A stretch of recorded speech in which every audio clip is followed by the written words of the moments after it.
আপনি আমার ছেলে যে লাঠি এরকম মানে পরের থানায় এরকম নির্যাতন করে তারপরে বিচার পালন না। এটা বাংলাদেশ, বৈষম্য বিরোধী বাংলাদেশ এটা না। আমরা যে দেশের নাগরিক না, আমরা এই দেশের নাগরিক তো আমরা কোনো বিচার পালাম না। দেশের নাগরিক আমি মামলা করবো, এখানে যদি মামলা না হয় হাইকোর্টে মামলা করবো। আমার বাথরুমের ভিতর চার সন্ত্রাসী হামলা করে আমার মানে মৃত্যুর জন্য আমার উপর হামলা করছিল। আমি কোনো বিচার পালাম না। ইন্সপেক্টর আচ্ছা সুন্দর চলে গেছে, কোনো ব্যবস্থা আমার হাত পাতের মতো চিকিৎসার মতো করায়নি। দেখি আমার ইন্সপেক্টর এখানকার কোর্ট ইন্সপেক্টর দেখি আমার প্রচন্ড মাথায় আসছে, আমার কোমরে আমি দুইবার আমার হামলা করছে। ওই যে সন্ত্রাসী সাগর, হাবদীপ, তারপরে জলিল আর চারজন মার্ডার কেসের আসামি সাবরুল বলতে পারি। আমার সাথে কোনো দেখাও নাই, চিনিও না আমার সাথে। না আমি জানি না, আমি চিনিও না, আমি গোলাপ কোনো চিনিও না। আমি কোনো যুবলীগের রাজনীতির সাথে জড়িত ভাই, আমরা তো জানি ওরা যুবলীগের আমার সাথে কোনো চাকরি আমি চিনিও না ভাই। এখন আপনি কি চাচ্ছেন? এখন আমি এখানে টাকাটুকু নেই, এগুলো আমি কথা বলছিলাম। সেই কারণেই আজকে আমার উপর হামলা করতে, ওদের খাবার দিচ্ছে না দেখে, ওদের খাবার দাবার দিচ্ছে না দেখে অবৈধ মানে আমার উপর হামলা করতো। আজকে আমার হাজার ছিল, হাজার ছিল, আমি হাজার দিতে আসছি। আমি বাথরুমে ঢুকছি, বাথরুমে যা হচ্ছে আমার উপর হামলা করছি। পরে ইন্সপেক্টর হামলা কয়জন জড়িত? চারজন। আমি ইন্সপেক্টর বলছি, ইন্সপেক্টর আমার কোনো কথাই শোনেনি।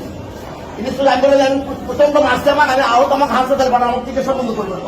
আমি কি চিকিৎসার জন্য তাকে বলছিলাম? আমি বলছি না, আমার বলছি কারণ চিকিৎসা বন্ধ পাঠাই। আমার থেকে হাতটা কিন্তু ছিঁড়ে গেছে,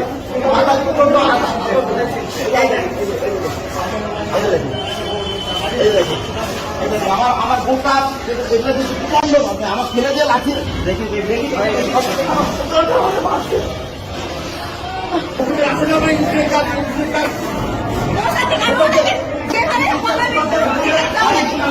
আচ্ছা, আপনি ওনার কে হন?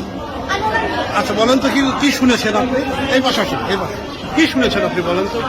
আমি আশা করছি যে ইন্সপেক্টর মোসাদ্দিক ছিল, ওনার নেতৃত্বে ভিতরে হচ্ছে সাগর খুঁড়ি ও আরো চারজন ভিতরে ঢুকতে বলেন। ওনারা হচ্ছে বাবার উপর হামলা করে, বাবাকে হচ্ছে ওয়াশরুমের ভিতরে ঢুকে বাবাকে মারা হয়। এটা যখন বাবা ওই ইন্সপেক্টর মোসাদ্দিককে বলে, মানে অ্যাকশন নেননি, উনি ওখান থেকে পালাই গেছে। আমরা আশা করবো কথা বলার চেষ্টা করছি, উনি আমাদের কথা শুনে না, উনি ওখানে চলে গেছে। ওখানে আরো ইন্সপেক্টর ছিল, ওনারা কিচ্ছু বলেন না।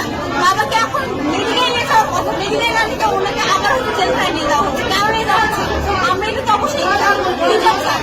এটা হচ্ছে মেয়ের কথা। এখানে বাবা প্রথমে হচ্ছে ইন্সপেক্টর মোসাদ্দিক ওনার বিরুদ্ধে কথা বলছিলেন, কারণ উনি ভিতরে টাকা নেন, মোটামুটি টাকা নিয়ে হচ্ছে আসামি থাকে, তাদের সাথে হচ্ছে কথা বলা যায়। এটার জন্য অনেক মোটামুটি টাকা নেন, বিরুদ্ধে বাবা কথা বলছেন। আজকে বাবাকে এর আগে কোর্টে আসতে দিতেন না, আজকে কোর্টে আসানোর পর বাবার মৃত্যু এই একটা বললেন উনি, একটা হয়নি। এখন পর্যন্ত উনি নাই এখানে, সেটা কমপ্লেন করার চেষ্টা করছি, বাট উনি নাই এখানে। আমরা এখন চাই যে বাবার চিকিৎসা না করে কেন বাবাকে ছেড়ে দেওয়া হচ্ছে। আমরা বিচার চাই, আমরা বিচারটা সুস্থভাবে